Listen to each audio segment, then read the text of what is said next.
du job de mes rêves au burn-out. Bonjour à tous, moi c'est Anne. Bienvenue sur ma chaîne. Alors ma chaîne parle de justesse et de finesse de pensée. Alors c'est une chaîne où je vais parler de mes expériences, mais pas que. Tout le monde peut interagir, il y aura des invités à l'avenir, où vous pourrez aussi parler de vos expériences, parler de votre vie tout simplement. Alors pourquoi j'ai décidé de créer cette chaîne, c'est parce que je me suis rendu compte que j'ai quand même pas mal de vécu. Et c'est vrai que j'ai pas trouvé sur YouTube quelque chose qui arrive à mettre des mots sur ce que j'ai vécu. Et en discutant avec plusieurs personnes, je me suis rendu compte que quand même une partie de la population peut être intéressée par mes opinions, par mes envies, aussi par mes conseils.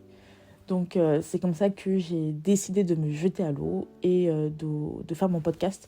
Alors c'est pas du tout un podcast hyper préparé, hyper cadré. On est vraiment sur du naturel, l'ancien YouTube si on peut dire, naturel, sans coupure. Et on essaie d'avancer dans ce sens-là. Alors, du job de mes rêves au burn-out. Alors pourquoi j'ai voulu parler de cette thématique-là ? Je trouve que c'est une thématique qui est, qui est vraiment un point d'ancrage dans ma vie et qui peut l'être dans votre vie. Dans le sens où, quand on parle de la première partie qui est du job de mes rêves, on parle quand même d'accomplissement, on parle de réussite, on parle de dépassement de soi. Et c'est ce que tout le monde recherche. Si vous écoutez beaucoup de vidéos de développement personnel, on vous dira, voilà, il faut faire ça pour réussir, il faut faire ça pour réussir. Il y a énormément de choses à mettre en place et on aura l'occasion d'en parler. Mais ce qu'on ne vous dit pas, c'est que des fois, la réussite peut avoir un goût amer. Et c'est vrai que cette vidéo s'adresse beaucoup aux gens qui ont tout fait pour obtenir quelque chose et qui ont eu ce qu'ils voulaient et qu'au final, qui se sont dit, bah non. Et essayer de comprendre ce mécanisme-là et comment ne pas se faire avoir à l'avenir. Comment ça se fait qu'on travaille dur, qu'on fait les sacrifices, on fait ce qu'il y a à faire pour avoir ce qu'on veut, qu'on réussit, que tout le monde nous félicite et qu'on se sent vide, on se sent triste, on se sent malheureux, on se sent vraiment vidé de tout et on n'ose même pas. On est mal à l'aise quand on est félicité parce qu'on se dit si seulement il savait. Si seulement il savait. Et c'est pour moi, c'est un pan de la réussite qui n'est pas du tout développé, qui est assez dommage parce que ça arrive à beaucoup de gens. Ça arrive à beaucoup de gens et dès maintenant, on va commencer à en discuter. Alors, le job de mes rêves. Alors, qu'est-ce que le job de mes rêves ? Généralement, le job de mes rêves, c'est un travail qu'on a rêvé depuis des années. Ça peut être soit parce qu'on est en emploi et qu'on fait tout pour avoir une promotion. Ça peut être aussi soit un étudiant ou quelqu'un qui vient d'avoir son bac qui se dit, voilà, moi j'ai tel objectif de vie. Donc, je ne vais peut-être pas sortir avec mes amis, je ne vais peut-être pas partir en vacances. Ou un salarié, un employé qui se dit, voilà, moi je vais finir plus tard.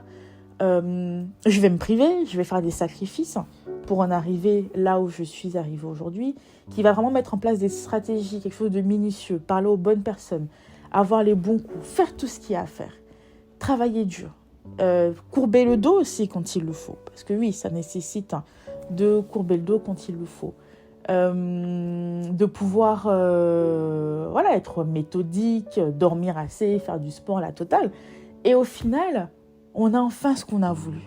On a enfin ce coup de fil.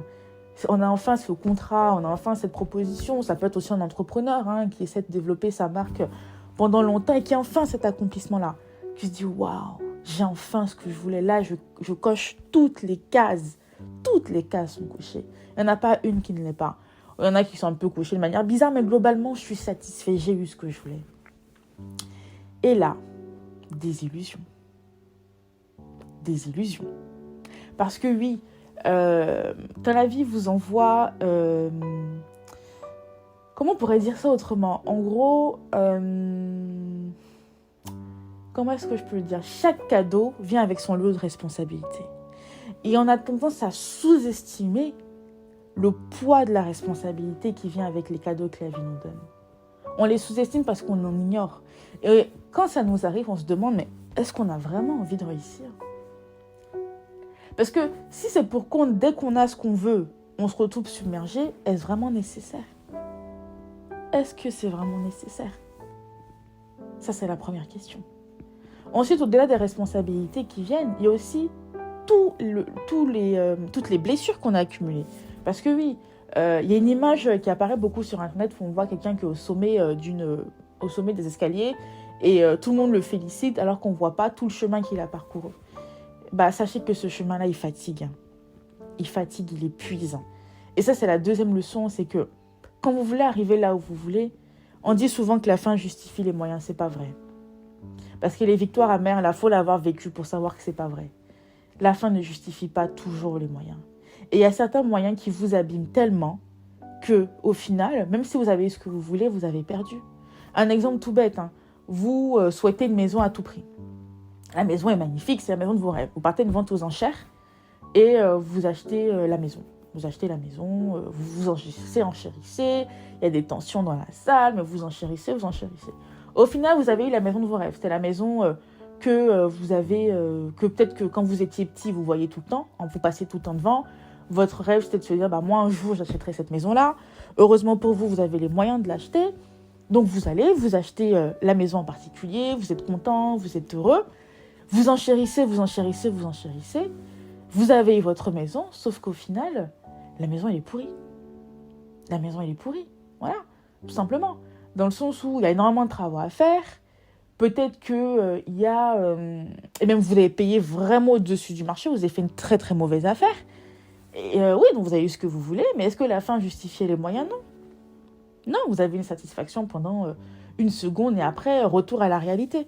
Donc ça, c'est vraiment le deuxième axiome de l'enseignement d'aujourd'hui, c'est de se dire, la fin ne justifie pas toujours les moyens. Et une chose qui peut vous donner une joie vide, c'est vraiment tous les efforts que vous avez faits auparavant.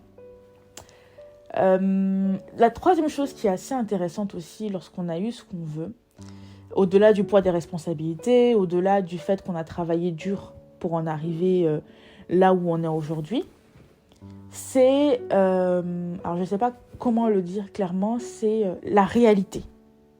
La réalité. Au-delà des responsabilités, des fois on se fait une mauvaise image de ce qu'on veut. Et heureusement, parce que si on ne se faisait pas de mauvaises images, je pense que personne n'essaierait d'évoluer. Mais il y a toute une réalité qu'on n'avait pas pris en compte.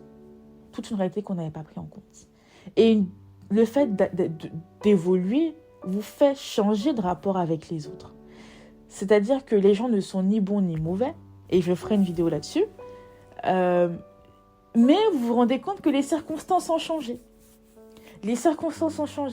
Et pas que dans les rapports professionnels, dans les rapports humains aussi. C'est-à-dire que peut-être la tendresse et les choses qu'on vous laissait passer à un moment donné, parce que vous n'étiez que simple employé ou autre, aujourd'hui, quand vous les faites, on ne vous laisse plus passer. Les gens ont changé de rapport avec vous. Et ça aussi, c'est à prendre en compte. Au-delà du travail, c'est le rapport avec les autres aussi qui va changer. Les gens seront peut-être plus durs avec vous, surtout s'ils vous envient, qu'ils vous jalousent. Ils ne vous laisseront plus rien passer. Tu as décidé d'être au-dessus, maintenant tu vas assumer. On est en France, c'est ce qui va se passer. Et après aussi, il y a l'immaturité. L'immaturité qui fait que on n'est pas assez prêt. On a travaillé dur, mais est-ce qu'on était assez prêt? On a été un peu trop pressé. Mais ça encore, c'est pas une fatalité. Ça se corrige. Et puis, comme on dit, tout ce qui ne nous tue pas nous rend plus fort. Il y en a qui peuvent nous achever, mais tant que ça ne nous tue pas, ça nous rend plus fort. Et enfin, le burn-out arrive. Parce qu'on se demande, pourquoi on fait ça? Pourquoi? Pour quelle raison on fait tout ça? Quel est le but de tout ça? On n'en trouve pas. On regarde devant, on n'en trouve pas. On regarde derrière, on n'en trouve pas. On se sent inutile. On se sent incompétent. On se sent mal. On est découragé. Le burn-out, il faut le vivre. Il faut le vivre pour le croire. C'est vraiment un cercle vicieux. Quand on s'en sort, il est important d'analyser son burn-out. Et on fera aussi une vidéo là-dessus. Il est très important d'analyser son burn-out et de comprendre pourquoi est-ce qu'on a fait un burn-out et comment ne pas retomber dessus. Et au final, quand on est en plein burn-out, on se dit quel cadeau empoisonné, quelle malédiction. J'ai tout fait pour ça et regarde-moi aujourd'hui, je suis plus malheureux que celui qui n'a pas eu ce que j'ai. Je suis plus malheureux que celui qui m'envie. C'est incroyable, mais c'est comme ça. Mais c'est pas une fatalité, on s'en sort. Hein. Quand on est dedans, on se dit... faudrait vraiment faire une vidéo sur le burn-out parce que c'est comment on peut s'en sortir. Il n'y a pas de solution magique. Hein. Il y a autant de burn-out que d'individus. Il n'y a pas une recette contre le burn-out. Il n'y a pas une recette pour s'en sortir. Tout dépend de votre situation, mais il y a des clés quand même. Il y a des clés. Une des clés, c'est de changer d'environnement. C'est de faire le deuil, de se dire, bah voilà, la vie est longue. Elle est courte, mais elle est longue aussi. Il y a 12 expériences. Prendre ce qu'il y a à prendre et laisser tomber le reste. Ça peut être une possibilité. Donc, comment on passe, pour résumer, du job de ses rêves à un burn-out ? Ça vient tout simplement de l'ambition.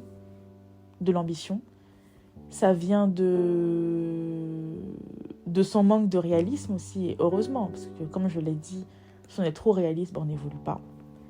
Ça vient du manque d'ambition, du trop plein d'ambition, du manque de réalisme, ça vient de l'attitude des autres, ça vient aussi de soi-même, hein, de sa manière de ne pas être assez lucide, de sa manière d'être trop ambitieux ou pas assez. Voilà.